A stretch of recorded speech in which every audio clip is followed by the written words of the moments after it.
বিসমিল্লাহির রহমানির রাহিম। এই মুহূর্তে যারা ভিডিওটি ক্লিক করছেন আপনাদের সবাইকে বন্যার পক্ষ থেকে জানাচ্ছি শুভ কামনা এবং সুস্বাগতম। আসলে কৃষকের স্বপ্ন কখনোই পূরণ হবার নয়, কৃষক সবসময় লস প্রজেক্টে থাকবে, এটাই স্বাভাবিক।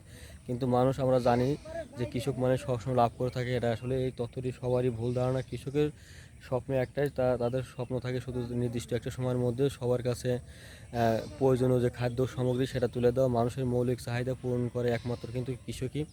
সেই কৃষক যে মানুষের মৌলিক চাহিদা পূরণ করে এটা কিন্তু আমরা অবশ্যই দেখে বুঝতে পারছি। দেখেন এই যে গতকালও কিন্তু এখানে পানি ছিল না, আমাদের সিরাজগঞ্জ সাহাদপুর উপজেলার মধ্যে দাঁড়িয়ে আমাদের একটা জমিতে থেকে ভিডিওটি নিচ্ছি, কিন্তু হঠাৎ করে কিন্তু বন্যার পানি চলে আসায় কিন্তু আমাদের অনেক সমস্যা হচ্ছে।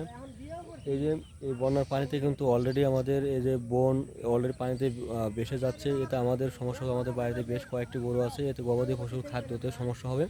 কিন্তু আমরা কিন্তু সবসময় ধানের পাশাপাশি কিন্তু ঘরে বেশি গুরুত্ব দিই। এর আগে আমি একটি লাইভে এবং একটি ভিডিওতে আপনাদেরকে দেখানোর চেষ্টা করছি, কিন্তু দুর্ভাগ্যবশত আসলে এই মুহূর্তে বন্যার পানি আসায় আমাদের মারাত্মকভাবে সমস্যা হচ্ছে।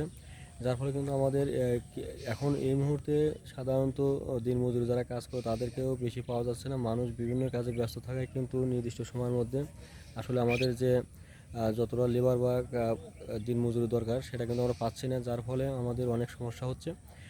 তো ধানের যে বর্তমান পরিবেশ পরিস্থিতি, পানির মধ্যে কিন্তু অলরেডি ধান পানি কিন্তু চলে আসে ধানেতে, এতে আমাদের ধান কাটার সমস্যা হচ্ছে। আমরা যারা কৃষক পর্যায়ে যারা আছি আমরা কিন্তু জানি যে এই অবস্থায় ধান কাটা কতটুকু কষ্ট হতে পারে, সমস্যা হতে পারে।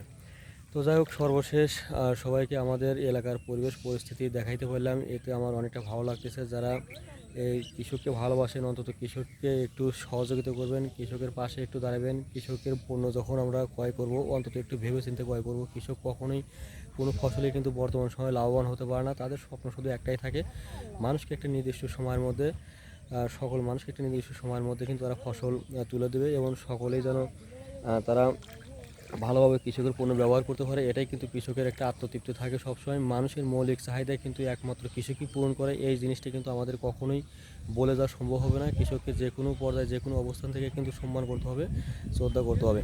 তো আমাদের এই পরিবেশ পরিস্থিতি কার কাছে কেমন লাগছে জানি না, কতটুকু খারাপ লাগবে, কিন্তু আমার কাছে খুবই খারাপ লাগতেছে। এরকম একটা পরিস্থিতি, বিরূপ একটা পরিস্থিতিতে আমরা পড়বো আসলে ভাবতে পারি না, কিন্তু আমাদের একটু সচেতনতার অভাবের কারণে কিন্তু আজকের এই পরিবেশ পরিস্থিতি হয়েছে। তো সবাইকে বিশেষ করে এরকম একটা বন্যা কবলিত এলাকায় যেখানে পানি আসার সম্ভাবনা থাকবে, আপনাদের কাছে আমার আকুল আবেদন থাকবে এবং আমিও আমার পরিবারকে বলবো অবশ্যই যেন আগাম ফসল চাষাবাদ করে। যদি অন্তত 28 চাষাবাদ করতো তাহলে কমপক্ষে এই